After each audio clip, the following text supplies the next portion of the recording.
Hello students, welcome to Aishwarya's academy. So students, आज का मेरा टॉपिक बेस्ड है अंडर राइटिंग ऑफ शेयर्स के ऊपर। अंडर राइटिंग ऑफ शेयर्स क्या है? आप बोलेंगे मैम अंडर राइटिंग शेयर्स तो मतलब आपको पता होगा कि कितने टाइप्स के शेयर्स होते हैं, क्या होते हैं शेयर्स की फेस वैल्यू, मार्केट वैल्यू, ये तो आपको पता होगा। But under writer is new thing for you. Under writer कौन है? अंडर राइटर एक ऐसे पर्सन होते हैं, उनका कंपनी के साथ क्या रिलेशन होता है, उसके जानकारी के लिए आपको वीडियो के एंड तक बने के रहना पड़ेगा। तो स्टूडेंट्स कंटिन्यू करते हैं। अंडर राइटर कौन होते हैं? अंडर राइटर ऐसे पर्सन होते हैं, ऐसे मेंबर्स ऑफ द कंपनी होते हैं जो गारंटी लेते हैं। कंपनी जो भी शेयर्स इशू करती है, वो अगर जो सब्सक्राइब नहीं हो रहे हैं, पब्लिक नहीं खरीद रही है, तो ऐसे में अंडर राइटर्स गारंटी लेते हैं कि ये शेयर्स अंडर राइटर खरीदेगा, ये डिबेंचर्स अंडर राइटर खरीदेगा।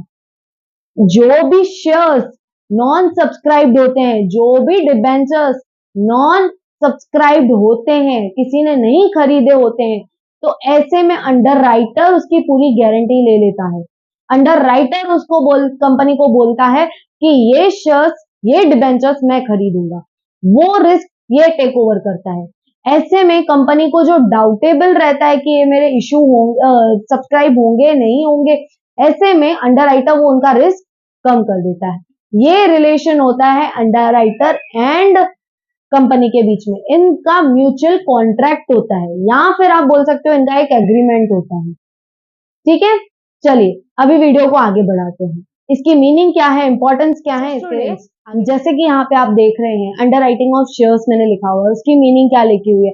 इट इज एन एग्रीमेंट और contract between underwriter and the company who undertakes to purchase and pay for the shares और debentures that is not subscribed. Underwriter का meaning, underwriting of shares का meaning क्या है कि ये contract है या फिर एग्रीमेंट है कंपनी और अंडर राइटर के बीच में, जो गारंटी लेता है, जो अश्योरेंस देता है कि आपके जो भी शेयर्स नॉट सब्सक्राइब हुए हैं, जिस भी पब्लिक ने आपके शेयर्स नहीं खरीदे हैं, तो वो शेयर्स मैं खरीदूंगा, या वो शेयर्स मैं आपको बेच के दूंगा, या तो फिर मैं वो शेयर्स को आपका पेमेंट कर दूंगा। वो शेयर्स मतलब इन शॉर्ट अपने अपने पास हैंडओवर कर लेता है, वो अपने पास ले लेता है, खरीद लेता है वो शेयर्स। नेक्स्ट उसकी इंपॉर्टेंस क्या है? Whenever public issue of shares or debentures are made by the company, there is a risk of non or under subscription resulting into refund and causing a lot of issue and expenses because of underwriting. This can be avoided. क्या है?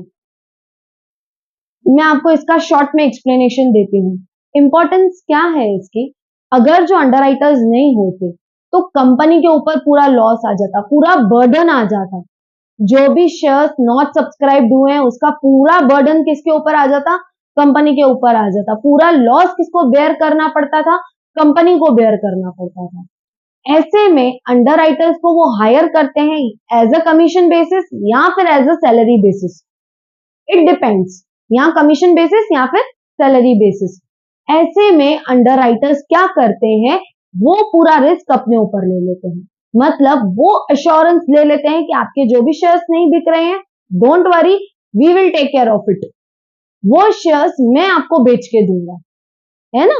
तो फिर ऐसे में companies underwriter को पूरा दे देते हैं कि हमारे शेयर्स नॉट सब्सक्राइब्ड है, आप इनको ले लीजिए। इसके वजह से जो रिस्क था कंपनी के ऊपर, वो अवॉइड हो गया।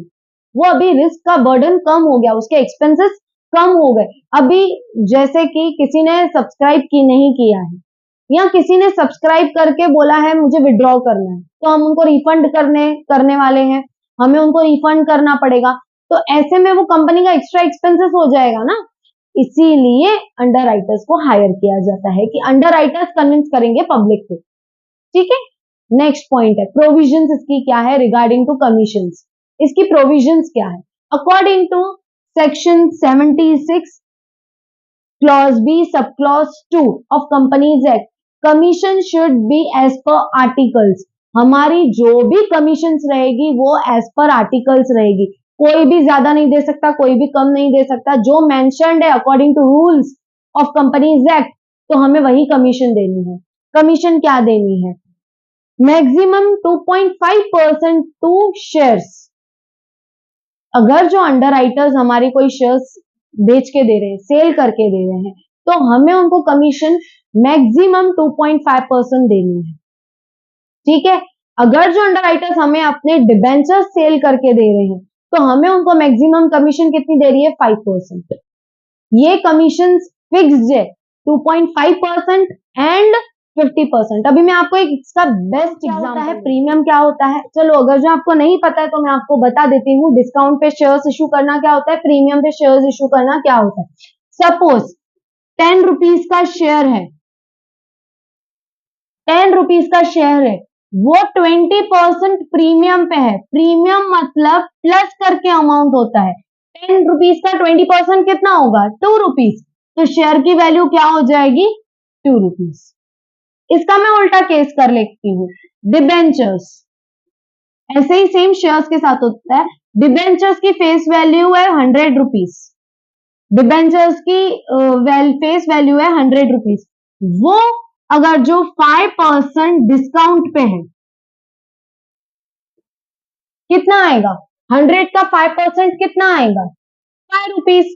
तो डिस्काउंट कभी भी क्या होता है? माइनस होता है। उसकी वैल्यू क्या हो जाएगी? 95 रुपीज। मतलब 20 रुपए का शेयर कितने में हो जाए? 10 रुपए का शेयर 20% प्रीमियम पे 12 रुपए का हो जाएगा, मतलब प्लस हो जाएगा। 100 रुपए का डिबेंचर्स 5% के डिस्काउंट पे कितने का हो जाएगा? 95 रुपीज का हो जाएगा। अभी आगे बढ़ते हैं ये एग्जाम्पल। सपोज किसी अंडर राइटर ने 50,000 शेयर्स इशू करके दिए मुझे। ठीक है, 50,000 शेयर्स इशू कर दिए। 10 रुपीज के शेयर्स थे, 20 रुपीज प्रीमियम पे, मतलब उसकी वैल्यू कितनी पकड़ूंगी मैं? 12 रुपीज।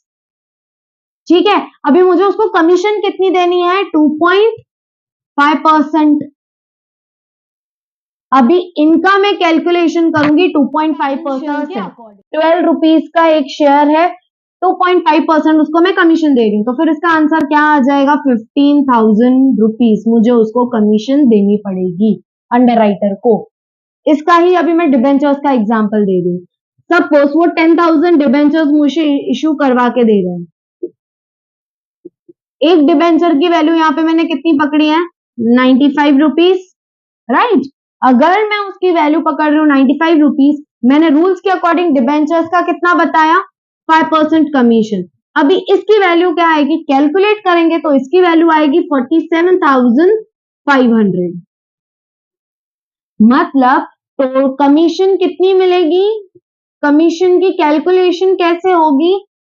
डिस्काउंट, या अगर जो मैं कंपनी सब्सक्रिप्शन कर रही है, अगर जो वो प्रीमियम पे कर रही है तो यहाँ पे प्रीमियम का अमाउंट पकड़ा जाएगा। अगर जो वो डिस्काउंट पे कर रही है तो यहाँ पे डिस्काउंट का अमाउंट पकड़ा जाएगा। अगर जो वो पार पे कर रही है, मतलब इक्वल पे कर रही है, तो उसके अकॉर्डिंग वो वैल्यू पकड़ी जाएगी। चलो मैं एक इक्वल का भी आपको एग्जाम्पल दे देती हूँ।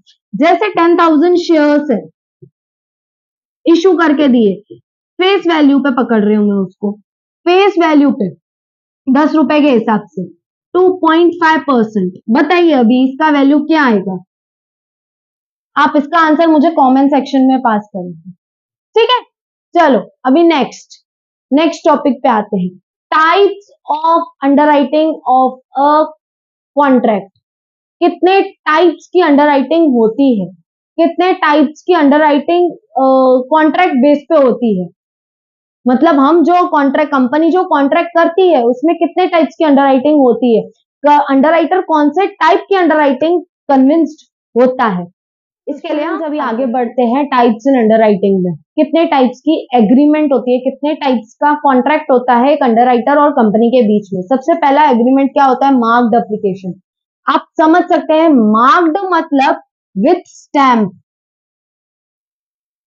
मतलब कोई भी अगर जो कंपनी अपने शेयर्स इशू कर रही है, तो उसमें कंपनी के साथ साथ अंडर राइटर का भी स्टैंप रहेगा, सील रहेगा कि ये सेल किसने की है? अंडर राइटर ने की है। मार्क्ड एप्लीकेशन मतलब जब कभी भी अंडर राइटर अपने कंपनी के शेयर सेल करेगा तो उसमें उसका स्टैंप रहेगा, उसे बोलते हैं मार्क्ड एप्लीकेशन। अनमार्क्ड, अभी इसका वाइस वर्सा करो, इसमें सिर्फ कंपनी का स्टैंप रहेगा। अंडरराइटर का कुछ कंसर्न नहीं रहेगा इसमें। अगर जो अनमार्क्ड है मतलब मार्क्ड नहीं है, स्टैंप नहीं है, मतलब हम कंपनी ऐसा समझेंगे कि वो शेयर अंडरराइटर ने सेल नहीं किए हैं। अच्छा, अगर जो अंडरराइटर के ऊपर कुछ लायबिलिटी होती है, कंपनी के लिए उसको कुछ लायबिलिटी होती है, तो ऐसे में क्या होता है, मार्क्ड एप्लीकेशन में वो जितने भी शेयर्स सेल करेगा ना, तो उसकी लायबिलिटी उतनी डिडक्ट होती जाएगी। ये फर्क है मार्क्ड एप्लीकेशन में। जैसे कि मैं आपको एक एग्जांपल देती हूँ, मैं किसी से लोन ले रही हूँ, ठीक है, मैं किसी मतलब मेरे ऊपर किसी पर्सन की लायबिलिटी है, जिस भी पर्सन की मेरे ऊपर लायबिलिटी रहेगी, अगर जो मैं उसको उसका प्रोडक्ट सेल करके दे रही हूँ, तो मेरी लायबिलिटी क्या होगी, बढ़ेगी कि और कम होगी? यस, मेरी लायबिलिटी कम होगी। ऐसे ही अंडरराइटर के साथ होता है।